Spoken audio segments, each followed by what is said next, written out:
Bonjour à tous et bienvenue sur cette nouvelle vidéo sur la chaîne AKP Lover. Alors oui, je sais, ça fait longtemps qu'on s'est pas vu, je le sais. Je vais pas passer 10 minutes à vous expliquer le pourquoi du comment, tout simplement parce que vous avez peut-être reconnu la mise en scène de cette image, mais je ne suis pas seul aujourd'hui. Après l'interview que j'avais faite avec Alem, j'avais vraiment envie d'en sortir d'autres, plein d'autres, surtout après vos retours qui étaient incroyables, que ce soit dans les commentaires ou même en privé d'ailleurs. Aujourd'hui, j'ai énormément de chance puisque je reçois virtuellement un autre beatboxer qui n'est autre que le champion de France Loopstation 2018. J'ai nommé Braise. Salut Braise. Salut, ça va ? Ça va, super. Merci beaucoup d'avoir accepté cette invitation qui finalement s'est faite très vite. J'en suis à la fois honoré et aussi surpris parce que finalement t'aurais pu me dire non, en fait, tout simplement. Vu le parcours que tu as, qui est quand même très important, on le verra, le palmarès aussi que tu commences à avoir, les projets que tu as sûrement. Merci beaucoup d'avoir libéré du temps pour ça. Franchement, du fond du cœur, un grand merci déjà. Merci à toi surtout. Enfin, moi, je suis honoré que tu puisses vouloir m'interviewer. Donc moi, ça me fait super plaisir. Merci beaucoup. Écoute, plaisir partagé. Merci à toi. Voilà.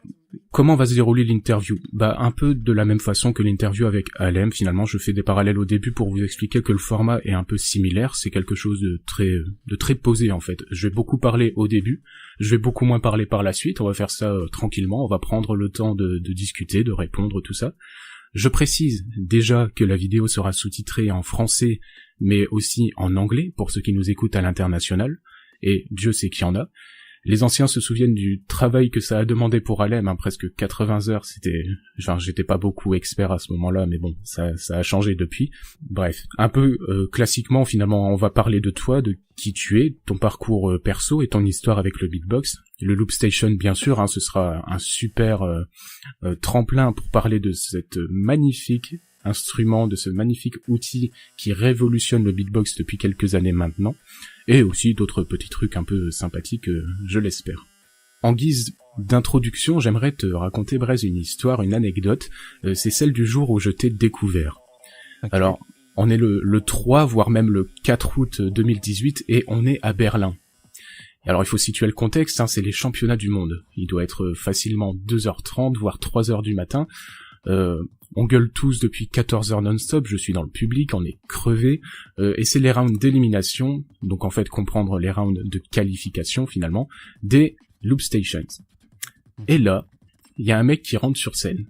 Il passe après le monument Saro, pas de bol pour lui, et ce mec c'est toi. Alors tu commences ton round, et d'ailleurs on le voit sur les images immédiatement, on me voit aussi d'ailleurs sur la vidéo, mais je bouge pas, je me laisse happé par la construction de ton round, avec un drop qui est merveilleusement bien amené, et un drop franchement fabuleux, dont d'ailleurs j'apprécierais encore plus toutes les nuances quelques mois plus tard, puisque t'en sortiras une version entre guillemets studio sur la chaîne de Swiss Beatbox. Et au-delà du beatbox pur, j'ai envie de dire, ce qu'on remarque tout de suite, c'est une présence sur scène qui est incroyable. Une façon d'occuper l'espace assez dingue, qui se confirmera d'ailleurs avec les championnats du monde, mais on y reviendra un peu plus tard. J'ai dit les championnats du monde, non, les championnats de France. Ouais. Championnats de France, autant pour moi. T'as aussi un comportement qu'on va qualifier d'original, qui sera d'ailleurs, qui te sera un peu critiqué, et encore, je veux dire même pas tant que ça. Mais avant de brûler toutes ces étapes-là et de parler des championnats du monde qui seront l'objet de ma première question, je vais essayer de te présenter un peu pour ceux qui ne te connaîtraient pas ou peu. Quand on tape ton nom sur Google, j'aime bien faire ça, on trouve plusieurs choses. Les premiers résultats de Braise, on a d'abord une ville italienne d'à peine 1000 habitants qui a l'air très sympathique. Donc déjà, merci pour ça, parce que j'ai pu réserver mes prochaines vacances à peu de frais, c'est déjà cool. Y a pas de souci. Mais bon, plus sérieusement, les autres résultats, et ceux qui arrivent bien sûr très vite, c'est les vidéos que tu as faites sur différentes plateformes, majoritairement YouTube, mais sur plusieurs chaînes différentes, qui passeront d'ailleurs en fond de cette interview. Mais il n'y a pas grand-chose d'autre finalement, et surtout, il n'y a pas d'interview. Et c'est aussi pour ça que je voulais t'avoir ici, bien sûr. Voilà. Donc bon, après tu peux m'arrêter si je me trompe, mais voilà comment je te présenterai beatboxement parlant. Oui, j'aime bien inventer des mots aussi. Alors, donc tu es Braise, ça on l'a compris, tu as 28 ans et tu es originaire de la région bordelaise. Ça va si je dis ça ? J'habite à Bordeaux, mais Ah, originaire de Bretagne. ah, un breton. Autant pour moi. Tu fais du beatbox depuis 2009. Ça m'a étonné. Parce que bon, quand même, 2009, ça va faire 10 ans cette année. C'est quand même considérable. Et du coup, je vais t'arrêter une deuxième fois. Ouais, première Je t'en prie. compétition en 2009 et j'ai commencé en 2007. Ah, Ouais. d'accord. Ah bah écoute, là ça va me permettre de faire la pub sur ton site Brest Beatbox parce que moi j'avais vu que tu étais actif depuis 2009, du coup j'ai pas cherché avant. Mais donc d'accord, t'as compensé les compétitions en 2009, j'entends. Ouais. Euh, Ce que j'ai d'ailleurs en parlant de compétition, c'est une très bonne transition, ça me permet de d'énumérer un peu le palmarès. Enfin, je pense pas avoir tout trouvé parce que bon, voilà, il y a quand même pas mal de choses par-ci par-là. Mais donc t'as été finaliste au championnat de France 2011 face à Kim déjà, Yes. ce qui est quand même pas mal. C'est quand même Kim n'est pas n'importe qui dans la scène du beatbox français. C'est sûr. Avec d'ailleurs un t-shirt que tu portais qui était bien trop long, mais bon, ça c'est un autre débat. Oui, la vidéo est encore disponible. On a aussi, tu as été jusqu'en 8e de finale en solo homme en championnat de France 2014 et en 2015 aussi. Ouais. Vice-champion de France 2017 en équipe avec Gram 25. Yes. Et évidemment les 8e de finale au championnat du monde 2018. Ça, Quart. c'est quand Quart même... de finale. Quart, ouais, je dis quart. Oui, non, c'est quart de finale, bien sûr. C'est top 8, donc quart de finale. Voilà, Ouais. c'est ça. Yes. Et la consécration ultime, ou presque, pour l'instant, champion de France Loop Station 2018. Ah. C'est ça. Et là, tu succèdes à Robin, ce qui fait de toi le deuxième champion français dans cette catégorie, hein, puisque le Loop Station au championnat de France existe depuis 2017. Ouais. Ce Exactement. qui est quand même plutôt cool. Ouais. Est-ce que j'ai plutôt fait le tour en termes de palmarès, pour avoir une image, on va dire, un peu globale de ton parcours? Ouais, en termes du championnat national, ouais, c'est ça. Après, j'ai fait des battles à droite à gauche, des battles en France. J'ai gagné le Braze Beatbox Battle contre Collapse en 2016. Et après, j'ai fait finaliste de quelques autres événements. J'ai fait beaucoup de deuxième place, pas beaucoup de titres. Ah ouais, Beaucoup d'accord. de vice-champion de battle, mais c'est déjà pas mal. C'est déjà pas mal, d'autant que t'as pu avoir ta revanche avec ce qui maintenant te caractérise aussi pas mal, c'est le Loop Station. C'est vrai Ouais. qu'aujourd'hui, il y a assez peu de vidéos de toi en train de faire du beatbox sans ta loop. Ouais. Et donc voilà, c'est vrai que ça te caractérise aussi. Et donc ce titre de champion de France, déjà a ouvert pas mal de portes, comme on le verra aussi un peu plus tard. Mais donc du coup, on en vient comme promis à ma première question, hein, enfin, avant de revenir sur ton parcours en tant que tel. Ma question, elle est donc sur les championnats du monde de l'année passée. J'y étais, c'est incroyable. Est-ce que tu peux nous expliquer un peu ton parcours avec ce championnat qui j'imagine devait être assez inédit pour toi? Ouais, alors déjà, faut remonter un peu plus loin, donc je vais raconter peut-être une histoire un petit peu longue, mais Vas-y. en gros, ce qui s'est passé, c'est tu parlais justement de Robin au championnat de France en 2017. Et moi, j'étais dans le public. J'étais dans le public pour la loop. D'accord. J'avais 0 round de loop station, c'est-à-dire que la loop station, j'en faisais, mais de manière tranquille, quoi. J'utilisais pas d'effets ou très peu sur ce que je faisais. Je faisais de la loop station de manière très simple. Et en fait, quand j'ai vu le battle de loop station, ça m'a donné envie d'en faire. Ça m'a donné envie de faire un premier round. Et je me suis dit, ok, je me suis fait une promesse. J'étais dans le public, je me suis dit, ok, l'année prochaine, je vais bosser pour. Et l'année prochaine, je reviens et je suis champion de France. Je me suis dit ça, je me suis motivé. Je suis rentré chez moi, j'ai commencé à taffer des trucs. Et en fait, tous les jours, j'en faisais pendant des heures. J'ai pas arrêté. Et ce qui s'est passé, c'est qu'en mars, il y a eu l'annonce pour les wildcards pour le championnat du monde de beatbox, de Loop Station. Je savais même pas qu'il allait avoir des wildcards, hein, honnêtement, je ne m'étais pas du tout préparé pour ça. Et à la base, moi, je voulais aller au championnat du monde pour soutenir un de mes meilleurs potes, du coup, qui s'appelle Saro. Et oui. C'est vraiment un très bon pote à moi depuis 10 ans, on se connaît. Il est de Bretagne comme moi. Ah ouais, ça fait 10 ans que vous vous connaissez. Ah oui, ouais, on se connaît depuis très longtemps. D'accord. Et je voulais le soutenir. Et en fait, c'est vraiment con, hein, mais je me suis dit, si je fais une wildcard et que je suis pris, j'aurais pas à payer ma place au championnat du monde. J'aurais le pass directement. Donc, L'entrée des artistes, d'accord. Ouais, voilà. Et puis je me suis dit, ce serait cool finalement de partager les backstage, de voir tout le monde. Franchement, ce sera un bon délire. Du coup, j'ai fait une wildcard et c'était le seul round que j'avais. Hein. J'avais pas d'autres rounds encore. Et il a C'était été sélectionné. Ouais, voilà. C'était le seul round complet que j'avais et il a été sélectionné. Et du coup, il y a eu l'annonce des résultats en mai. Et là, je me suis dit, merde, ok, il me faut 6 autres rounds en fait. Parce qu'on sait jamais ce qui peut arriver. Du coup, j'ai taffé comme un porc. Mais franchement, des fois, je faisais des journées de 10 heures de loop station non-stop. Wow. Des fois, je me faisais des journées des soirées surtout. Je bossais surtout le soir, donc jusqu'à 5-6 heures du matin. J'étais là dans mon salon en train de faire de la loop pour essayer d'avoir les 7 rounds finalement, une qualification et 6 rounds pour aller en finale. D'accord.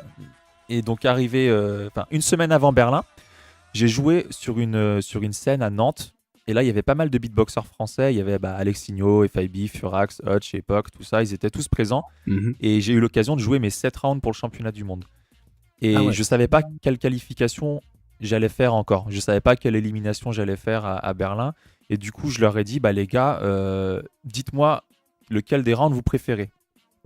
Et le round que je préférais le moins, vraiment, c'est la qualif que j'ai fait à Berlin. Ce round-là, je ne l'ai pas rejoué depuis et je l'ai joué que 2 fois sur scène. Je l'ai joué une fois avant Berlin et une fois à Berlin.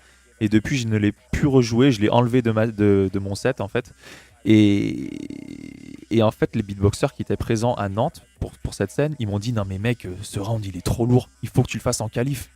Moi, j'étais là, mais vous êtes sûrs, les gars? Franchement, je le kiffe pas des masses, ce round. Et ils m'ont dit, clairement, c'est celui-là qu'il faut que tu fasses. Et du coup, je les ai écoutés. Donc, une semaine plus tard à Berlin, je monte sur scène et puis j'hésitais jusqu'au dernier moment quand même. Mais finalement, je me suis dit, c'est quand même, il pèse dans le game, tu vois, c'est pas n'importe qui. C'est Alexinho, FIB, Hutch, tout ça. Enfin, les gars, ils savent de quoi ils parlent, tu vois. Bah ouais, donc, un peu, ouais. Ouais, un peu quand même. Donc, du coup, je me suis dit, vas-y, tu sais quoi, je leur fais confiance et vas-y, je fais ce round-là et puis on va voir ce qui se passe, quoi. C'est fou de se dire que t'as failli et que déjà tu l'as retiré de ton set actuel parce que effectivement il est fou ce truc. Maintenant il est disponible on va dire en version plus clean sur Swiss Beatbox avec le nom de Fake Attitude en référence justement à cette attitude que tu avais sur scène. C'est ce que t'avais mis maintenant en top commentaire de la vidéo de Swiss Beatbox. D'ailleurs, c'est peut-être un détail pour toi, mais pour moi, ça veut dire beaucoup, comme dirait l'autre. Mais j'ai trouvé ton attitude dingue, mais dans le bon sens du terme à ce moment-là. C'est vrai que c'était assez déconcertant, ça on va pas se mentir. Mais t'as eu une manière de ramener les gens avec toi qui était folle. Au moment de ton drop, t'arrives à ramener tous les gens avec toi, et je l'ai dit en introduction, il était 3h du mat, on était rincés, tous. Je peux le dire, j'étais dans le public, mais on était tous morts. Franchement, en plus, si tu te souviens, ça prenait un temps fou pour changer les loop stations de tout le monde. Les vidéos, évidemment, sont très clean, mais à chaque fois, il y avait 10-15 minutes entre temps où il se passait absolument rien. C'était très dur de rester debout à attendre. Et toi, tu nous as complètement réveillés, en fait. Ça, c'est le moins qu'on puisse dire. Et donc, non, ce set, il était fou. Et tu parles de Alexinho, Epoch, etc. Alexinho qui, on le rappelle, est devenu champion du monde à ces mêmes championnats du monde en solo. Ce qui, donc, effectivement, déjà avant ça, c'était pas n'importe qui, mais ça l'est encore moins maintenant. Mais je m'étais dit aussi, il y avait plusieurs facteurs. Déjà, j'avais l'avantage en fait que les gens me connaissaient pas. À part les Français, personne ne me connaissait. Dans les autres pays, je pense. Et aussi, j'avais l'avantage, parce que pour moi c'était un avantage, de passer après Saro, qui dans ma tête allait de toute façon devenir champion du monde. C'était écrit parce que déjà il m'avait fait écouter tous ses rounds et je savais qu'il allait être champion du monde. Et pour moi c'était un avantage, parce que je me suis dit, les gens me connaissent pas et je passe après Saro. Mais je vais les choquer. Il faut que je les choque en fait, parce que j'arrive de nulle part. Et il faut que je leur montre que voilà, je suis pas là, je suis pas venu en touriste finalement. D'accord. Et en fait, on en avait parlé avec d'autres beatboxers français avant que je monte sur scène. Et ils m'ont dit, mais c'est quoi, mais lâche-toi, choque les gens. Genre, limite, pète un câble sur scène et tu vas voir, ça va marquer les esprits. Dis des trucs, fais des trucs, je sais pas, mais il faut choquer les gens en fait. surtout avec le fait que je passe après Saro, ben ça peut jouer en ma faveur finalement. Et c'est ce qui s'est passé au D'accord. final. Ouais, c'est vrai que vu comme ça, c'est très intéressant, et le pire dans tout ça, enfin plutôt le mieux, c'est que ça a marché. Ouais, mais je me suis dit c'est qui tout double. Et au final, vu la réaction des gens à la fin du truc, bah ouais, je pense que c'est passé, ouais. Ouais, c'est ça, et c'était d'autant plus étonnant. Alors bon, je vais t'avouer, comme je te l'ai dit, que moi je te connaissais pas avant ce moment-là, Ouais, mais normal. ce qui est dingue en fait, c'est que moi j'ai lu par la suite qu'en fait, bah t'es pas du tout comme ça dans la vie. T'es super sympa, t'es super calme même, il paraît. Je crois que c'est toi qui disais ça dans certains commentaires de vidéos YouTube. Je sais plus où est-ce que j'ai lu ça, mais Ouais, de manière générale, bah, moi maintenant, parce qu'avec le beatbox, j'ai réussi à sortir de ça, mais j'étais vraiment très timide, mais vraiment ultra timide avant. J'avais vraiment du mal à m'exprimer, à parler aux gens. C'est vrai que par le biais du beatbox, bah, ça aide beaucoup parce qu'on est obligé de monter sur scène et puis on peut pas se cacher finalement. Mais, euh, mais c'est vrai que comme je suis sur scène, ça ne reflète absolument pas qui je suis en vrai. bah, en tout cas, oui, ça correspond pas à qui tu es sur scène. Et puis bon, les gens ont vite fait de faire l'amalgame en se disant, bah voilà, il est un peu, un peu comment je vais dire, un peu Arrogant. arrogant. Voilà, c'est exactement Ouais. ça. Un peu arrogant sur scène. Il l'est peut-être dans la vie, alors qu'en fait, bah non. Enfin, je veux dire, on peut faire la différence. Heureusement d'ailleurs. Et donc du coup, pour ce chapitre championnat du monde, j'avais lu que que tu avais, ouais, c'est toi qui avais écrit ça, que le meilleur moment pour toi au championnat du monde, c'était quand t'étais sur scène en train de regarder Saro faire. Ah ouais. Bah en fait, je savais pas que j'allais pouvoir être sur scène avec lui, mais c'était un truc de ouf, tu vois, parce que moi j'étais sur scène et je voyais exactement ce qu'il faisait, je voyais la réaction du public parce que j'avais tout le public devant moi. Ouais. Et franchement, j'avais des frissons. Ouais, ça devait déjà quand on était dans le public, c'était fou. Alors sur scène, j'imagine pas. Ouais. Enfin, de là à dire que c'était le meilleur moment que t'es passé au championnat du monde. Enfin, je te rassure. Hein.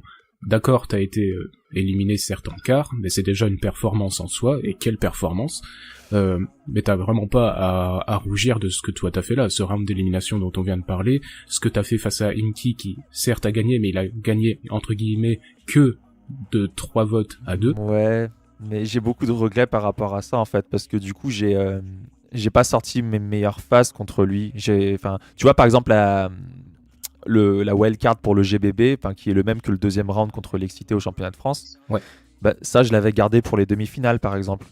C'est juste que D'accord. j'ai réadapté les paroles après pour le championnat de France et pour la wildcard, mais j'avais déjà ce round. D'accord. Ok. Pareil, j'avais d'autres rounds un petit peu plus efficaces. Et c'est con, hein, mais en fait, j'ai sous-estimé Inky un peu. Je me suis dit, ouais, ça, avec les 2 rounds que je vais proposer, ça devrait pouvoir le faire. Et au final, j'ai eu des gros problèmes de son aussi. J'avais jamais joué sur une scène aussi grosse, mes rounds en solo. Du coup, c'est moi, en fait, je me suis craqué tout seul. Et c'est pour ça que encore aujourd'hui, je regrette encore ce quart de finale. Et je regrette de ne pas avoir fait autre chose. Parce que quand je vois le parcours d'Inky, je me dis que j'aurais pu aller en finale, tu vois. Et j'avais des meilleurs rounds après le quart de finale, en fait. Donc, Ouais, je suis un je peu comprends. dégoûté. Mais alors ça soulève une question que moi j'ai qui est assez, enfin voilà, que je me suis souvent posée. Est-ce que ça veut dire que donc par exemple t'arrives au championnat du monde, on met l'élimination de côté, t'as 6 rounds de près. Ouais. Est-ce que tu réfléchis au round que tu vas faire selon que ce soit quart, demi ou finale, ou est-ce que tu réfléchis selon la personne qui est en face de toi? Là, j'ai clairement réfléchi selon Saro, en fait. Juste Saro. Je me D'accord. suis dit, dans tous les cas, Saro, il est favori pour être champion du monde. Et bah, moi, tu sais quoi, vice-champion du monde, finalement, ça m'intéresse même pas. En fait, j'ai envie de mettre mes 2 meilleurs rounds contre Saro. Et c'est ce que j'avais mis de côté. Enfin, j'avais mis mes 2 meilleurs rounds pour Saro. Ok. Et après, j'ai adapté en fonction de ce qui me restait pour Inky, quoi. Et puis une éventuelle demi-finale. Mais en fait, je pensais tomber sur Saro en demi-finale si je battais Inky. Et j'avais pas compris que c'était pas ça le parcours, en fait. Ouais, vous auriez retrouvé maximum en finale, quoi. C'est ça. Si vous Ouais. aviez tous les deux gagné jusque-là, c'était en finale et pas avant. D'accord. C'est ça. Ok, c'est hyper intéressant de savoir ça. Du coup, petite question subsidiaire.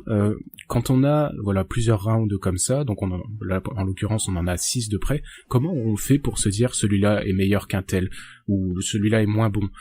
Est-ce que enfin j'imagine qu'il faut avoir beaucoup de recul quand on prépare des phases, des rounds comme ça. Est-ce qu'on confronte beaucoup ça à son entourage, aux autres beatboxers, ou est-ce qu'on fait beaucoup de travail sur soi-même finalement pour se dire celui-là objectivement il est mieux ou il est moins bien? Bah, moi, ça dépend des moments en fait. Il y a des moments où je vais préférer un round à un autre et genre la semaine d'après, à force de faire l'autre, je vais préférer l'inverse, tu vois. Donc Ouais, au c'est ça. final, j'ai mon ressenti, mais ça suffit pas. Il faut vraiment faire écouter aux gens. Du coup, je fais écouter d'abord à ma copine. C'est elle qui écoute tout en premier. D'accord. Ensuite, je fais écouter à mes potes. Et puis ouais, je fais écouter aux beatboxers surtout. C'est très important parce que ils sont beatboxers et c'est des beatboxers qui vont nous juger. Donc, on a à peu près les mêmes idées, les mêmes oreilles. On sait ce qui se fait en beatbox, on sait ce qui se fait en loop. On sait quand quelque chose est lourd ou moins lourd. Donc, forcément, je fais écouter à des beatboxers et puis je suis beaucoup leur avis. C'est ce qui s'est passé à Berlin finalement. Ouais, c'est ça. C'est ce que tu disais un peu avant. Et donc, le fait de confronter ça à des initiés, c'est quand même important. Peut-être Ouais. autant, voire plus qu'à des non-initiés. Je sais pas si ta copine, elle l'est, par exemple, mais des gens peut-être qui ont un regard plus extérieur à ça. Ça peut être aussi Ouais, intéressant. ouais, c'est vraiment deux mondes différents. Pour les battles, je vais plus faire écouter à des beatboxers et pour de la scène, je vais pas faire écouter à des beatboxers. Enfin, je peux faire écouter à des Ah ouais. beatboxers, mais je préfère faire écouter à des gens qui sont pas dans le milieu finalement parce que c'est pour eux que je joue ces morceaux quand je suis sur scène. Ouais, d'accord. Ouais. Bah justement, et c'est parfait, hein, la transition incroyable, c'est que quand tu n'es pas sur scène pour défoncer tout le monde à un round d'élimination, ou même défoncer les championnats de France, parce que tu les as aussi atomisés, hein, ces championnats de France, faut quand même pas l'oublier. Si, écoute, je vais te dire, c'est très personnel, mais bon, voilà, c'est le cas. La vidéo de la finale, tes 2 rounds en boucle, moi, en ce moment, ça fait peut-être pas depuis qu'elle est... Si, je l'ai vu le jour de la sortie sur YouTube, et depuis, si je l'écoute pas au moins une fois par jour, je l'écoute jamais. Mais vraiment, Ok. tellement ça me... Merci. C'est vraiment impressionnant, quoi. Mais donc- je vais le sortir en version studio, je pense, où je vais mettre un deuxième couplet et puis je le sortirai peut-être sur Spotify, des plateformes comme ça, je pense. Ah bah écoute, surtout si tu le fais, n'hésite pas à me... Bah déjà, tu vois, j'imagine le communiquer, mais moi je le rajouterai dans la description de cette vidéo quand ça arrivera pour que vraiment les gens puissent se rendre compte à quel point ce round il est fou. Déjà sur scène, il est en live, il était dingue. La version studio, j'ose à peine imaginer. Yes, merci. Mais donc, je disais, finalement, bon, j'ai un peu raté ma transition, mais c'est pas grave, c'est le direct qui veut ça, n'est-ce pas? Mais tu me disais que t'étais aussi parfois sur scène, souvent même, j'ai plus ou moins l'impression. J'aurais aimé savoir, un peu connaître aussi ton parcours un peu en dehors des compétitions. Je vois que tu chantes beaucoup, tu rappes aussi très bien, en anglais, t'es hyper à l'aise là-dedans. Est-ce que t'as des connaissances dans la musique, je veux dire plus traditionnelle, plus classique? Alors non, moi je suis un bâtard de la musique, on va dire. À moi, à part le beatbox, je ne fais rien d'autre. Je sais rien faire d'autre que de la loop station. D'accord. Mais sinon, je rappe, ouais. Ça fait 4-5 ans que je me suis mis au rap. Bah, en fait, par rapport à la loop, même avant la RC 505, j'avais la RC 50. Et en fait, je faisais des petites instrus, des petites compos en beatbox. Et vu que ça tournait en boucle et qu'il n'y avait rien d'autre à faire par-dessus, je me suis dit, bah vas-y, tu sais quoi, je vais écrire des textes et je vais me mettre à rapper. Du coup, ouais, ça fait depuis 2014-2015 que j'ai écrit mes premiers textes et que je me suis mis à rapper, quoi. Mais, ouais, non, franchement, c'est très bien. Et donc, du coup, tu uses de ça aussi quand tu es sur scène? Tu utilises ta loupe, le chant, les deux, les trois? Bah, ouais, j'utilise la loupe et limite maintenant, c'est depuis cette année, je pense. Je préfère limite rapper que faire du beatbox en fait. Donc, Ah ouais. je fais moins de solo en beatbox. D'ailleurs, j'en fais même plus du tout, à vrai dire. Je fais vraiment que de la loupe. Et des fois, je fais des trucs sans drop aussi. Parce que c'est vrai que dans le milieu des battles, on est très drop. C'est la culture du drop avant tout. C'est ce que les gens ils attendent en battle. Et je me suis forcé un peu à rentrer là-dedans pour les battles de beatbox, mais c'est pas ce que je kiffe. C'est pas ce que je kiffe en premier lieu. J'aime bien genre faire un beat sympa, tu vois, avec un bon flow et puis poser dessus, quoi. Donc ouais, j'aime bien rapper sur des instruments. Ah oui, non, mais c'est vrai que c'est vrai qu'on est dans deux styles très différents, mais un peu complémentaires aussi, je trouve. Enfin, je pense que la scène du beatbox a besoin des deux, de cet aspect battle et de cet aspect plus scénique, d'une certaine manière, plus de production artistique en tout cas. Ouais, je suis assez d'accord avec ça. Ouais. Je me posais la question, alors on l'a dit au tout début, donc ça fait non pas 10 mais bientôt 12 ans que tu as commencé le beatbox. Ouais. Tu as été dans plusieurs phases finales, qualificatives, huitièmes de finale, etc. dans les solos hommes des championnats de France et aussi d'autres championnats que tu as fait. Et à un moment donné, pouf, t'arrives avec le Loop Station. Comment est arrivée cette transition? Est-ce que ça a été un choix? Comment ça s'est passé cette transition-là? En fait, c'est arrivé très tôt, c'est que j'étais un peu saoulé ou du beatbox ou peut-être parce que moi je stagnais, je progressais pas et en fait après le championnat de France 2011 donc où je suis allé en finale, je me suis beaucoup préparé pour 2012 et 2012 c'est là où j'avais mon meilleur niveau en beatbox je pense et finalement 2012 il n'y a pas eu de championnat de France donc grosse déception. J'étais vraiment préparé, je me suis vraiment donné les moyens de réussir quelque chose et au final il n'y a pas eu de championnat et après en 2013 j'ai pas pu le faire malheureusement et de là j'ai vraiment 2013 j'ai pas beatboxé du tout en fait, j'ai limite arrêté le beatbox, ça m'a saoulé, j'ai arrêté parce que j'avais autre chose à faire, j'avais mes études et ouais ça me disait plus rien finalement. Et finalement, je suis revenu en 2014 et 2015, mais vraiment en touriste. J'y suis allé, comme je t'ai dit, c'était le même principe que pour le championnat du monde, c'était pour pas payer ma place en fait. C'est con, hein, mais c'était vraiment, tu vois, ça peut faire genre le mec qui prend la place, mais finalement non, quand je suis en battle, par contre, je donne tout, donc ça, y a pas de souci. Mais je suis allé un peu en touriste en 2014 et 2015. Et c'est en 2014 que vraiment j'ai commencé à voir les premiers battles de Loop Station. Mais ça m'a pas donné envie de faire des battles, ça m'a juste donné envie de faire de la loop. C'est là que j'ai commencé à faire des beats, à écrire des petits textes, des trucs comme ça. Mais rien de plus poussé avant de voir de mes propres yeux le championnat de France de Loop Station en 2017. Donc c'est le premier événement de loop que j'ai vu de mes propres yeux quoi, en tant que spectateur. Donc la phase de transition en vrai si tu veux c'est 2013 j'arrête le beatbox solo, 2014 je vois des trucs sur YouTube à la loupe qui commencent vraiment à m'intéresser et je me suis rendu compte que c'était vraiment ça que je voulais faire parce qu'il y a tellement plus de possibilités qu'en beatbox solo finalement. C'est vrai qu'avec le Loop Station les possibilités sont illimitées pour ainsi dire hein, et on le voit. Enfin, il y a eu, moi j'appelle ça la révolution Saro. Il y a que moi qui dis ça, mais tu sais, en 2017 avec ce GBB qu'il a gagné, qu'il a franchement révolutionné. Les années d'avant, c'était un haut niveau, mais c'était pas encore pareil. Il y avait un peu Thorsen qui avait un peu initié le truc, mais on n'était pas encore à ce niveau-là. Et c'est vrai que ça évolue à une vitesse. On a vraiment du mal à suivre hein, quand on n'est pas dedans. Ouais, en fait, il a l'avantage déjà d'être un très bon musicien et de deux. D'avoir pris en main la loop au moment où il y a eu la mise à jour de la Loop Station pour le multi-effet, pour la possibilité d'utiliser 3 effets en même temps. Si tu veux, sur les GBB précédents, c'était impossible de faire ce qu'on fait aujourd'hui à la loop pour la simple et bonne raison qu'on pouvait utiliser qu'un seul effet à la fois. Et que finalement, ça restait quand même du 100% vocal, on va dire. Et Saro, il a acheté la machine, donc c'était en octobre 2016, tu vois, je m'en rappelle même. Et en fait, l'été juste avant, il y a eu la mise à jour de la Loop Station. Et en fait, il a été un des premiers à acquérir la Loop Station avec le multi-effet. Donc lui, il a commencé direct en multi-effet. Ah ouais. Et il a fait de manière incroyable, tu vois. Il a fait des trucs. Ça a été le premier à sortir des drops avec le multi-effet et ça restera jamais le premier à avoir révolutionné les battles de loop. Ah ouais, mais c'est incroyable ce que tu me dis là, je savais pas du tout, hein. J'ai pas de Loop Station moi-même donc je pouvais pas savoir forcément, mais ah ouais d'accord, donc suite à une mise à jour finalement purement logicielle en fait, il y a pu avoir cette révolution. Bon après évidemment c'est Saro qui l'a amené, je veux dire t'as beau avoir cette mise à jour logicielle, si tu sais pas utiliser la loop correctement forcément t'en feras pas plus de choses qu'avant. C'est pour ça que je dis que il a l'avantage d'être un très bon musicien aussi, avec une très bonne oreille. Il est très très fort dans beaucoup de domaines.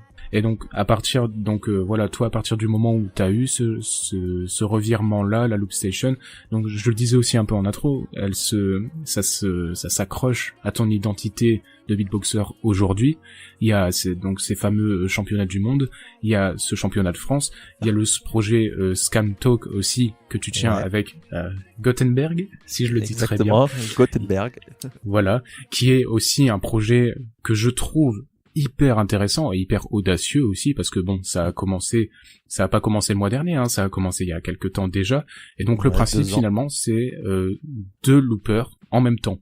Et je trouve le rendu, et je te le dis pas en tant que fanboy, c'est assez sincère ce que je dis bien sûr, je trouve ça très intéressant, je trouve ça très bien produit, et je trouve ça très bien équilibré surtout, dans le sens où on aurait pu avoir l'impression, et avoir vite cette impression aussi, que le loop station tu peux en faire presque trop. Et des fois on entend même avec un seul loop, on se dit oula, il y a beaucoup de trucs en même temps, c'est un peu compliqué à suivre. Et là vous êtes 2, donc on pourrait se dire que ça va arriver en flèche, cette impression de trop, mais pas du tout. Je trouve ça très équilibré et très beau en fait, parce que voilà, il y a aussi du chant. Bon, j'ai compris, c'était du chant beatboxer, mais c'est du chant quand même. Mais je trouve ça très bien. Voilà, le projet Scam Talk, évidemment, il y a tous les liens dont on parle dans la description. Donc allez voir et abonnez-vous, parce qu'en plus, vous avez franchement, pour le talent que vous avez, je trouve ça pas du tout équitable que vous ayez si peu d'abonnés, franchement. Donc j'espère que vous en aurez bien plus après ça.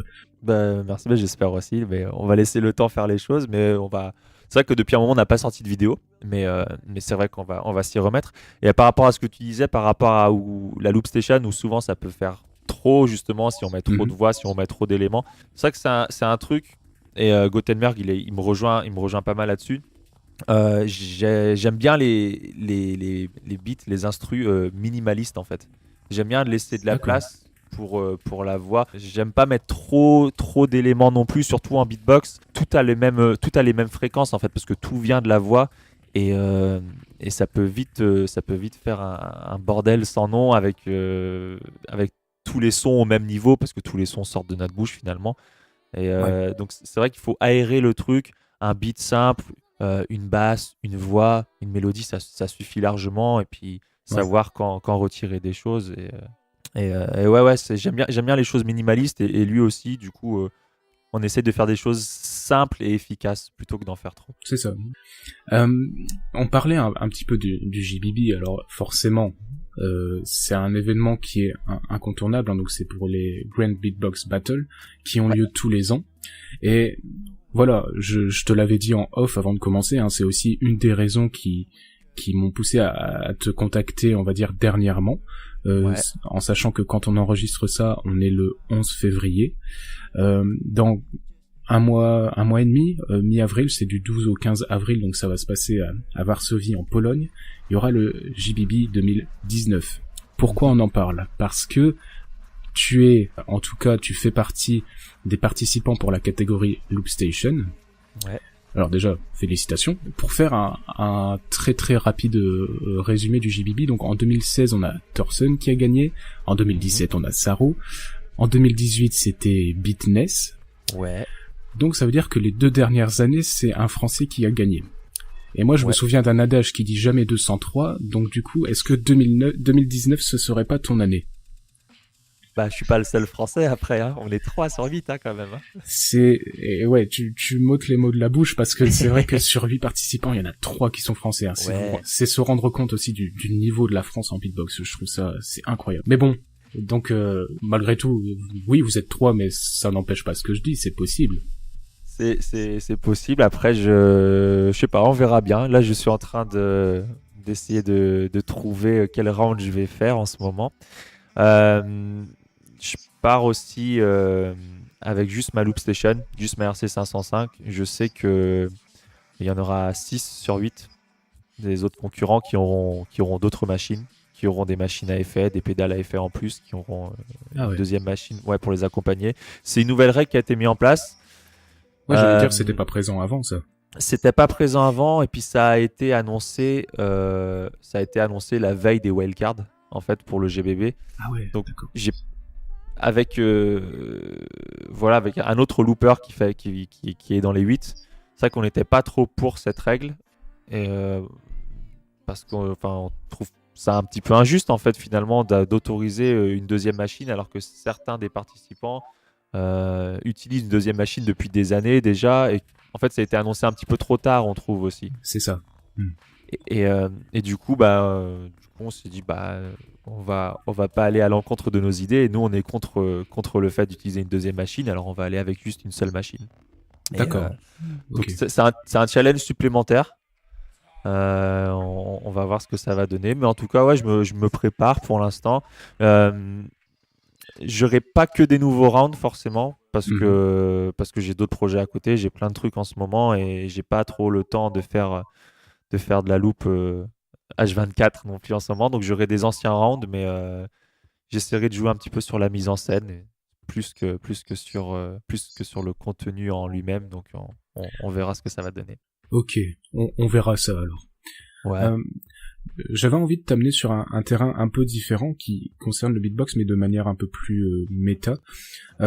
C'est par rapport à, comment je vais dire ça, à vivre en tant que beatboxer, en tant qu'artiste, aujourd'hui, de ce que Mhm. toi tu fais.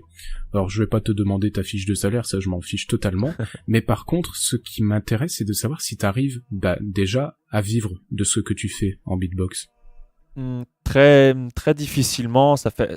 Bah, si je veux te dire, si tu veux, ça fait 3 ans que je me suis mis en auto-entrepreneur, donc pour faire des ateliers. D'accord. Donc, donc voilà, au début, ça commence difficilement parce on démarche. Au début, c'est juste du démarchage, quoi. Donc on n'a pas beaucoup d'ateliers. Au bout de quelques mois, je suis arrivé à avoir assez d'ateliers régulièrement pour pouvoir me sortir 600-700 euros net par mois. Mais là, depuis 3 ans, enfin là, c'est la troisième année où je suis auto-entrepreneur, tu vois, ça dépasse jamais les 900 euros net par mois, quoi. Et 900 euros Mhm. net par mois, c'est un bon mois, tu vois.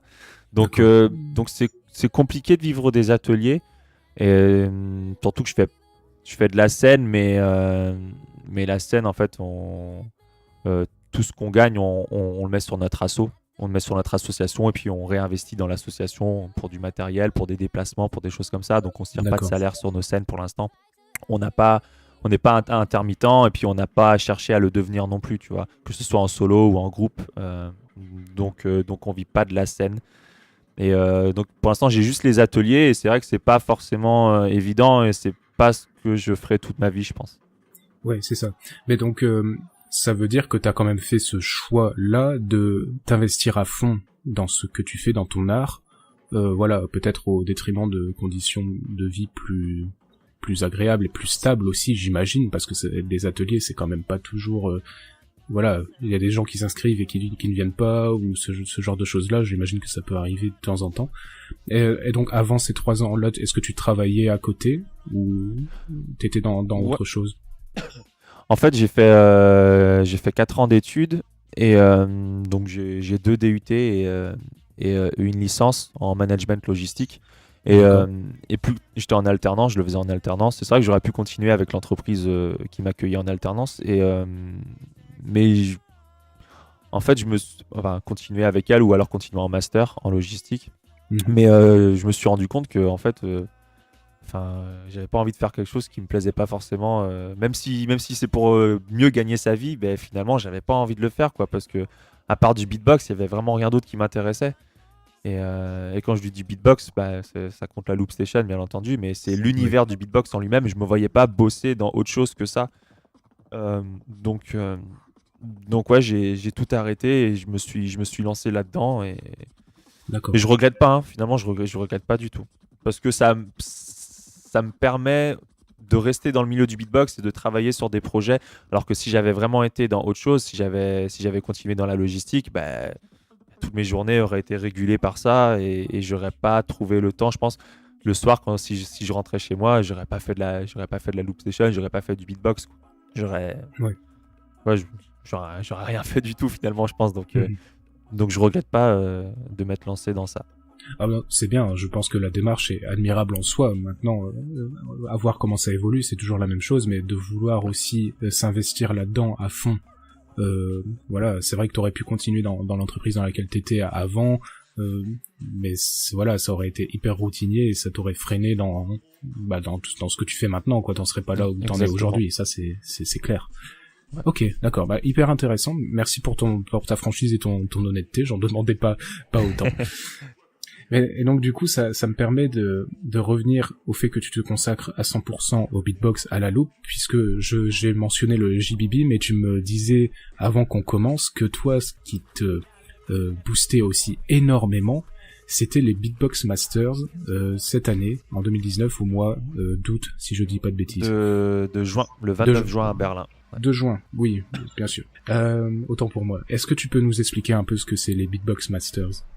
Ouais, en fait, c'est un événement qui a pas trop fait parler de lui parce qu'il est arrivé un petit peu comme ça, sans vraiment qu'on en parle au préalable.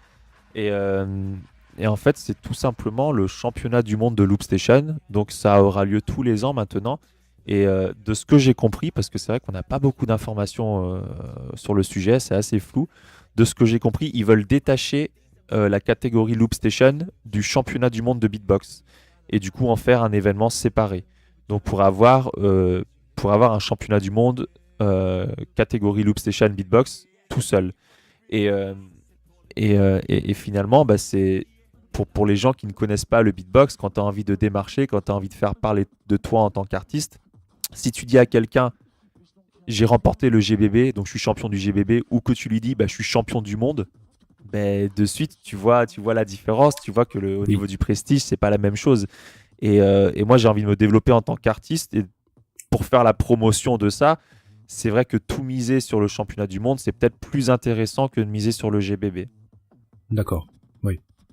Mais est-ce que c'est pas fortement contraignant quand même d'avoir un championnat du monde tous les ans? C'est quand même très soutenu comme rythme, j'ai l'impression. Oui, parce que en fait, c'est les organisateurs, je pense, de ce championnat du monde connaissent pas forcément l'investissement que c'est de travailler de la loop station. C'est vrai que on se rend pas compte en fait, mais les loopers, on est de très gros geeks. C'est-à-dire que ce soit moi ou je sais pas, ou Saro, tu prends Balance, Rhythmine, Beatness, tout ça, on se rend pas compte. On a l'impression qu'on se lève un matin, on se dit ok, je vais faire un round, et puis on crée le round comme ça. Mais en fait, non. Travailler un round, le peaufiner, ça prend des mois en fait. Ben oui, Et avoir ne serait-ce que 6 rounds pour une compétition, ça peut prendre une année. Tout c'est ça. simplement, si on compte vraiment le gagner, ça peut prendre une année. En tout cas, ça prend plusieurs mois. Et c'est vrai que tous les ans, c'est peut-être un peu trop, parce que ça voudrait dire que certains qui voudraient viser le titre de champion du monde ben, ne pourraient peut-être pas le faire chaque année, parce que vu l'investissement que c'est, un rythme, on va dire, convenable pour pouvoir espérer être champion du monde, ce serait de s'inscrire tous les 2 ans, le temps d'avoir suffisamment de rounds en stock et de pouvoir faire C'est le ça. choix, quoi. Ouais, c'est ça. Je fais un peu le parallèle. J'avais fait un vlog en 2 parties sur la chaîne par rapport au championnat du monde l'année dernière. Et dans la deuxième partie, j'ai expliqué que bah justement, il comptait faire passer le championnat du monde. Donc là, c'est toute catégorie, non pas tous les 3 ans, mais tous les 2 ans. Ouais. Et c'est vrai que je me suis dit à chaud dans les rues de Berlin, on était en train de déambuler et je me filmais et je disais. Bah, je sais pas si c'est une si bonne idée que ça, parce que finalement, ça va demander beaucoup plus d'investissement à tous les beatboxers de manière beaucoup plus soutenue. Je sais pas Non. vraiment ce que ça va donner, on va voir. Et là, ce que je comprends des Beatbox Masters, c'est que non seulement ils vont faire ça tous les ans, ce qui est déjà hyper soutenu, et encore plus pour des loopers comme tu viens de l'expliquer, Ouais. mais qu'en plus c'est un nouveau championnat, et déjà ils font ça tous les ans. C'est quand même osé. Après, pourquoi pas, hein, après tout, ils sont là aussi pour faire évoluer la scène du beatbox en espérant mieux, mais c'est vrai que c'est quand même assez impressionnant de se dire que tous les ans, il va y avoir un... Ouais, après, je reviens à ce que tu disais au début, je pense que tous les 2 ans, ça va en vrai, c'est un rythme Oui, convenable, oui. surtout pour du beatbox en solo, parce que les modes dans le beatbox, ça évolue assez vite, et les beatboxers sont assez malléables. Aujourd'hui, si tu veux, ils apprennent très vite, quoi. On Mhm. arrive facilement à passer d'une technique à l'autre, on apprend très rapidement, il y a suffisamment de tutos sur YouTube pour ça. Pour la loupe, c'est différent parce que c'est plus personnel. En fait, on travaille vraiment. On est en hibernation pendant plusieurs mois, et puis après, on sort et on propose ce qu'on a fait, quoi, sans écouter ce qui se fait à côté. Je sais que moi, je m'inspire absolument pas d'autres loopers. La seule chose que je vais faire, c'est écouter de la musique, et puis éventuellement m'inspirer de certains morceaux qui se font aujourd'hui en musique. Mais et encore, c'est vraiment que de la création, quoi. On se renferme sur nous-mêmes, on se met dans notre bulle, et puis on fait de la création.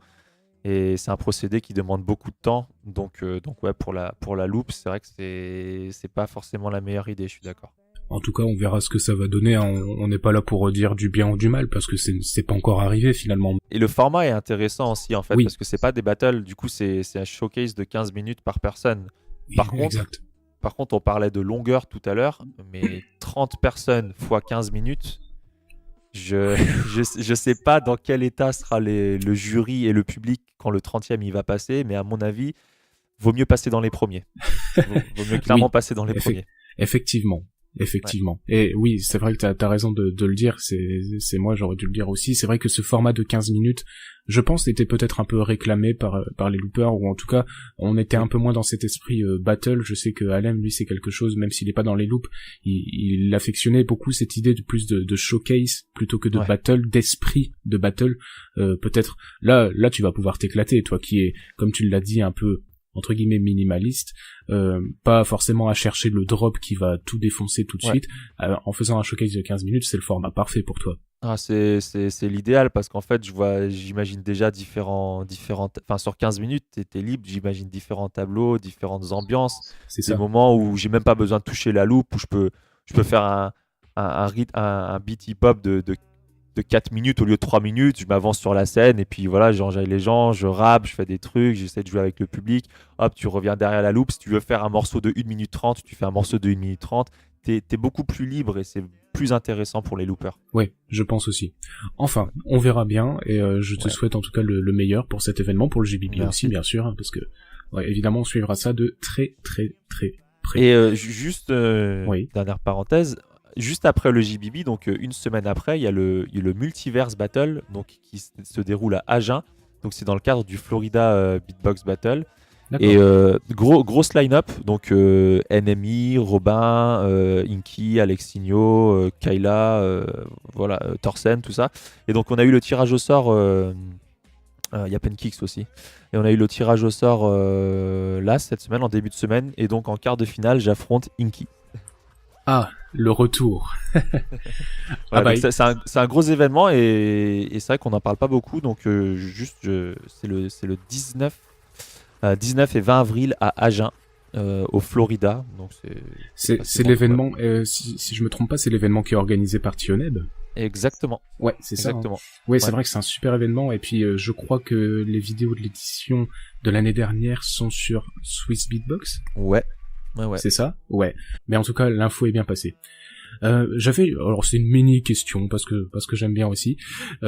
Tu as vu dans ta vidéo pour Swiss Beatbox, la dernière en date, quand tu as fait ton round de Stay, à la fin, avec ce petit texte en défilement style Windows Movie Maker, ça va parler.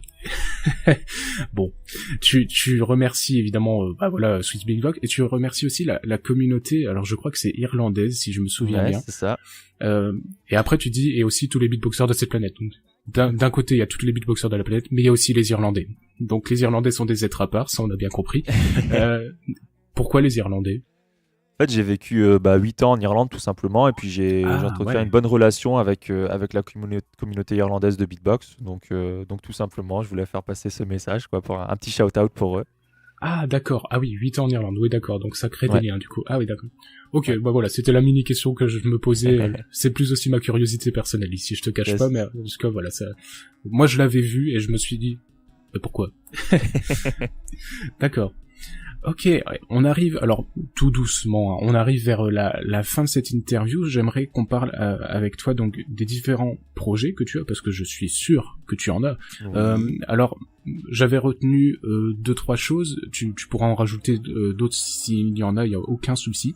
Donc il y avait d'abord le projet The Great Escape, ou The Escapers, je sais pas exactement comment je dois dire. Oui, c'est ça a changé de nom en fait, c'était The Great Escape, et maintenant c'est The Escapers. D'accord, c'est le nouveau nom, d'accord, j'avais pas compris ça comme ça. Donc, ok, c'est un groupe que tu fais à 3, alors avec une certaine Tayana, c'est ça? Tayana, Tayana, bien informé. Ouais, t'as vu. Au chant et Clara qui est au piano et au chant aussi. Voilà, exactement. Et toi, évidemment, qui est là au beatbox. C'est quoi l'histoire de ce projet? Est-ce que c'est toujours un projet qui est en cours actuellement? Toujours en cours, ouais. En fait, ça a commencé avec Clara, la pianiste. C'était un lieu à Lormont, donc c'est à côté de Bordeaux, où je répète. J'étais en train de répéter. Et il y avait un groupe de de 3 filles qui avaient une scène à préparer. Donc elles préparaient une scène pour le week-end, c'était dans 2-3 jours. Et en fait, leur batteur les avait lâchés pour la scène. Et moi, j'étais à côté. Et puis, elles m'ont entendu faire du beatbox. Et Clara, justement, m'a demandé c'est cool ce que tu fais. Est-ce que tu crois que tu pourrais venir tester des trucs avec nous? Parce qu'on n'a pas de batteur et on a une scène ce week-end et on peut rien faire, quoi. Parce qu'ils étaient donc piano, guitare, chant et il y avait plus de percussion en fait. Et donc j'ai dit vas-y, tu sais quoi, ce week-end je fais rien de toute façon. Si tu veux, on essaye 2-3 trucs. Et j'y suis allé avec elle en répète. On est resté 30 minutes. J'ai fait de l'impro. Finalement, j'ai fait que de l'impro sur ce qu'elles étaient en train de faire. Et ça matchait bien. Finalement, ça a bien marché. Donc au final, c'était pour les dépanner à la base. Et puis au final, j'ai intégré leur groupe et puis on a commencé à faire quelques scènes. Ce groupe qui s'appelait Just Us n'existe plus. Et finalement, avec Clara, on a rencontré Tayana, donc, qui, elle, bossait. Elle travaillait là où on répétait, donc à Lormont toujours. D'accord. Et elle nous a dit qu'elle était chanteuse et qu'elle cherchait des musiciens pour son projet perso à elle. Et avec Clara, du coup, qui était au piano et moi au beatbox, on était intéressés. Finalement, on s'est dit c'est pas mal parce qu'elle nous a fait écouter ce qu'elle faisait comme musique et c'est vrai que ça nous correspondait. Elle a une superbe voix, ouais. Ouais, elle a une superbe voix, puis elle a des bons morceaux qui sont pas sortis encore, mais elle a des bons morceaux sur lesquels on a travaillé. D'accord. Et finalement, à la place du projet perso, ça s'est transformé en groupe, quoi. À la base, c'était Tayana, tu vois, le projet c'était Tayana, mais au final, on s'est rendu compte qu'on avait chacun des propositions à faire et qu'on avait chacun une voix en fait à mettre en avant. Moi par le rap, Clara et Tayana par le chant. Donc finalement, ça s'est transformé en trio et on a fait quelques scènes. On a fait pas mal de scènes même là en 2018 et là on bosse actuellement sur notre EP. Donc voilà, pour l'instant on sort plus rien du tout. On travaille sur notre EP, ce sera un EP 5 titres. On approche du but, donc on va essayer de sortir ça début 2019. Ok, cool. Voilà quoi. Ok, super cool projet. En plus, c'est vrai que je trouve que, vous vous êtes plutôt trouvés, vous êtes vachement complémentaires tous les trois. Je sais pas comment expliquer ça, mais il y a une alchimie qu'on sent, même à travers les vidéos, ou même les vidéos un peu plus détentes que vous avez fait. Je trouve ça très très cool. Ce n'est pas ton seul projet. D'ailleurs, alors on va parler de Scam Talk à la fin. Pourquoi ? Parce que j'aimerais juste parler. La transition était encore formidablement bien trouvée. On n'a pas fait exprès, pourtant, on s'est pas concerté. Mais tu parlais de Lormont, qui est donc une petite, c'est une ville, Lormont. Ouais. C'est une ville. Ouais. C'est une ville à côté de Bordeaux, comme tu disais. Et l'année dernière, tu y as organisé avec Gothenburg justement un battle de looper. Enfin, c'était dans le cadre d'un festival d'art urbain, si je me souviens bien de l'affiche en grand derrière. Ouais. Et vous avez organisé ça. Est-ce que c'est quelque chose qui va être réitéré cette année ou prochainement ? C'est quelque chose qui est prévu pour le 21 avril. Je vais essayer de donner leur chance à des loopers qui ont vraiment un potentiel, mais qui n'ont pas pu encore le montrer. C'est vrai que l'année dernière, on avait une assez bonne line-up, en fait, finalement. On avait réussi à avoir... quand même. Vous avez eu Ritmind, Pullman, vous avez eu Alex Signo. Enfin, non, si, il y avait quand même pas mal de gens. D'ailleurs, les vidéos, juste, petite parenthèse, seront publiées prochainement sur Swiss Beatbox. De la dernière édition. D'accord. Voilà. Tant mieux. Ça donnera encore plus de visibilité. Donc, j'imagine que pour celui-là, qui se tiendra donc, comme tu l'as dit, le 21 avril, ce sera encore mieux, alors. Ouais, et c'est le 21 avril, en plus, c'est marrant, c'est le lendemain du Florida Beatbox Battle à Agen. Et Agen n'est qu'à 1h15 de Bordeaux. Donc finalement, tu vois, c'est facilement accessible. On peut faire les deux événements dans le week-end. C'est parfait, ça. Vous avez fait exprès ou c'est juste très très bien tombé ? C'est très très bien tombé.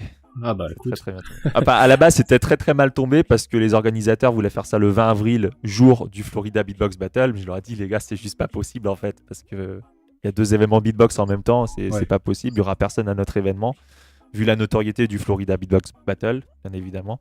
Ouais. Du coup, le lendemain, on va faire ça tranquillement et ça va être cool. Ok. Et donc le dernier projet, enfin en tout cas pour moi, avec lequel j'avais envie de discuter avec toi, c'était celui de Scam Talk. Alors on en a parlé un petit peu avant, il y a une dizaine de minutes, qui est un projet encore une fois voilà très intéressant. Est-ce que, alors tu l'as dit, ça fait quelques temps que vous avez pas publié de vidéo. Est-ce que vous avez des projets avec ce duo que tu tiens avec Gothenburg? Alors ouais, principalement on a notre projet d'EP, donc l'EP ce sera des sons qu'on a déjà sortis sur notre chaîne YouTube, Ok. mais également un ou deux sons en plus qui sont pas encore sortis, qu'on n'a pas pris en vidéo. Donc là on va bosser sur notre EP, on s'y met ce mois-ci d'ailleurs, normalement si on respecte les délais. Mais donc ouais, l'EP, et puis des projets à venir, des gros projets à venir. Selon la diffusion de cette interview, soit les gens seront déjà au courant, soit ils vont l'être très prochainement, voilà. Le projet dont on ne peut pas encore parler, on est bien désolé, mais le projet confidentiel, mais qui sera peut-être pas confidentiel finalement. Ça dépend de la diffusion de l'interview, parce que tout se passe en ce moment, donc c'est ça. C'est ça. Ouais. En tout cas, si on ne peut pas dire le projet en tant que tel, que moi je sais puisque tu me le confies en off, ce qu'on peut dire, c'est que c'est du lourd. Ah, de pas pouvoir le dire aux gens, c'est vrai que c'est dur.